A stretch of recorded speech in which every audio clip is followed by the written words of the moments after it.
तर नमस्कार मित्रांनो, आज पुन्हा एकदा आपल्या नवीन व्हिडिओमध्ये तुमचं खूप स्वागत आहे मित्रांनो. तर मित्रांनो आपला व्हिडिओ शेवटपर्यंत नक्की बघा मित्रांनो, कारण की हा व्हिडिओ इतका महत्त्वाचा आहे ना.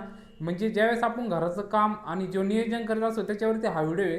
तर मित्रांनो, ज्यावेळेस आपण घराचा प्लॅन काढतो तर प्लॅन काढताना कशा पद्धतीने आपण प्लॅन काढला पाहिजे. आणि सगळ्यात महत्त्वाचं म्हणजे राहुल मिस्त्री स्वतः हा ॲटोकॅट झालेला आहे, त्यांचा बेडिंग मेंटेनन्स पण झालेला आहे. तर ते स्वतः घरी आपण प्लॅन काढत असतो. ज्यावेळेस मी आपल्याला नवीन जे गिऱ्हाईक येत असतं किंवा जे घर बांधणारे मालक येत असतात तर त्यांना आपण आपल्या पद्धतीनं प्लॅन त्यांना दाखवत असतो. जर त्यांना प्लॅन जर व्यवस्थित नाही वाटला तर ते बाहेरून पण काढून आणत असतात. त्यांना आम्हाला म्हणजे कुठला त्यांच्यावर दबाव नसतो. तर आपल्याला राहुल मिस्त्री एकदम सोप्या भाषेत आणि एकदम सरळ सांगणार आहे की ज्यावेळेस मी तुम्ही तुमचं नवीन घराचं काम सुरू करीत असाल आणि नवीन घराचं काम सुरू करताना ज्यावेळेस तुम्ही ग्राउंड प्लॅन काढसाल तर ग्राउंड प्लॅन काढताना आपण कशा प्रकार काळजी घेतली पाहिजे आणि सगळ्यात माझं म्हणजे कुठल्या कुठल्या बाबी आपण लक्षात घेतल्या पाहिजे ज्यावेळेस आपण नवीन घर बांधतो ना.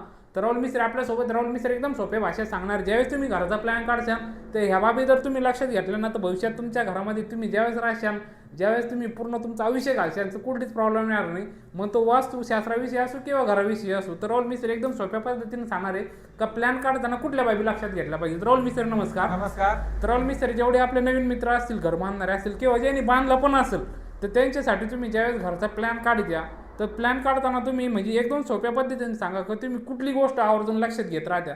सगळ्यात पहिले माझ्या मित्रांना सांगा मित्र. सर्वात प्रथम ज्यावेळेस आपण घराचा विचार येतो आपल्याला घर बांधायचे तर त्याच्या वेळेस आहे ना नियोजन करणं खूप महत्वाचं राहतं. ते नवीन मालक असो किंवा जुने त्याच्यात रिपेरिंग असेल तर त्याला आपल्याला भविष्यात काही अडचण नाही आली पाहिजे ना, आपलं जीवन हे सुख आणि समृद्धी गेलं पाहिजे. याकरता सर्वात महत्वाची प्लॅनिंग महत्वाची राहते. पण ज्यावेळेस आपण प्लॅनिंग तयार करतो तर सर्वात प्रथम इंजिनियर असेल किंवा मिस्त्री असेल त्यांनी ना प्रॉपर तिला जायला पाहिजे. मालकाचे पहिले विचार ऐकायला पाहिजे, आपल्याला कोणत्या पद्धतीने काम करायचंय आणि कसं काम करायचंय. त्याच्यानंतर आपला प्लॉट पाहायला पाहिजे, आपली प्लॉटची दिशा पाहायला पाहिजे.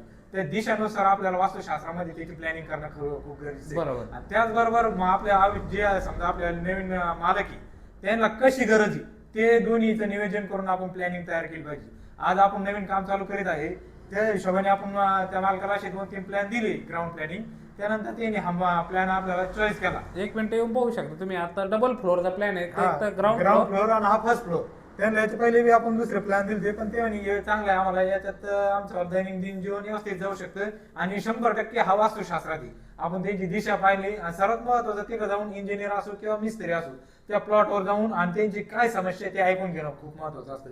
मग त्याच्यावर आपण हे प्लॅनिंगचं काम केलं पाहिजे. म्हणजे भविष्यात त्या मालकाला कुठलीही अडचण येणार नाहीये. वास्तुशास्त्रात असो किंवा त्यांच्या दैनंदिन जीवनात असो या पद्धतीने आपण अशी प्लॅनिंग तयार केली पाहिजे म्हणजे त्यानुसार आपल्याला पुढचं काम सुरळीत चालतं. तर ठीक आहे. आता मित्रांनो तुम्ही एकदम राहुल मिस्त्रीचं एकदम सोप्या भाषेत सांगितलं त्यांनी की ज्यावेळेस बी तुम्ही जर इंजिनियर जर लावित असाल तर इंजिनियरवर तुम्ही फोनवर कुठलाच प्लॅन मागू नका. कारण की जोपर्यंत तुम्ही तुमचे इंजिनियर असेल किंवा तुमचं कुठलाही प्लॅन काढणार माणूस असेल तर त्याला तुम्ही प्रत्यक्ष तुमच्या जो स्पॉट असेल, जो तुमचा प्लॉट असेल त्याच्यावरती प्रत्यक्षात बोलून घ्या त्यांना. आणि प्रत्यक्षात बोलवल्यानंतर त्यांना तिथल्या जे स्थानिक जो वातावरण असेल, जी परिस्थिती असेल त्या परिस्थितीचा अभ्यास करूनच प्लॅन काढायला हवा मित्रांनो.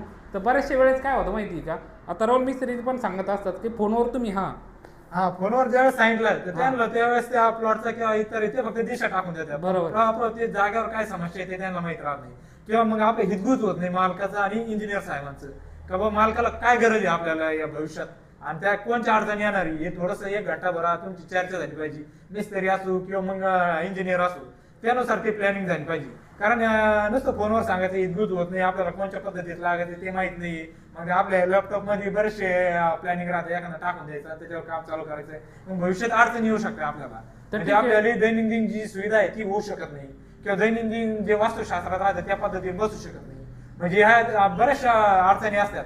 या साऱ्या समजून मग इंजिनियर साहेबांनी जर बनवलं तर त्या प्लॅनला भविष्यात कधी अडचण येऊ शकत नाही.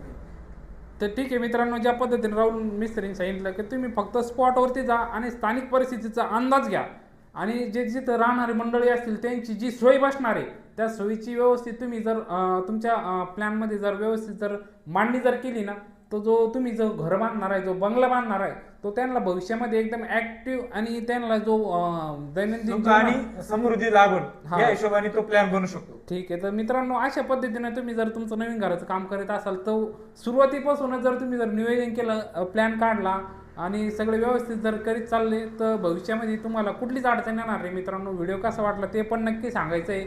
आणि ज्यांना पण नवीन घराचं काम सुरू करायचं आहे मित्रांनो, त्यांनी आपला हा व्हिडिओ आवर्जून त्यांच्यापर्यंत शेअर करायचा आहे, जेणेकरून त्यांनी सुरुवातीपासून असं नियोजन जर करीत चालले तर त्यांना भविष्यामध्ये त्यांच्या घरासाठी असेल किंवा त्यांची जी सोय असेल, रोजची जी त्यांच्या घरामध्ये वावरण्याची काम करण्याची जी सोय असेल त्याच्यामध्ये कुठलीच अडचण येणार नाही आणि तुमचं घर एकदम सुंदर आणि एकदम सुरक्षित होऊ शकतं मित्रांनो. तर व्हिडिओ कसा वाटला नक्की सांगायचा आहे मित्रांनो.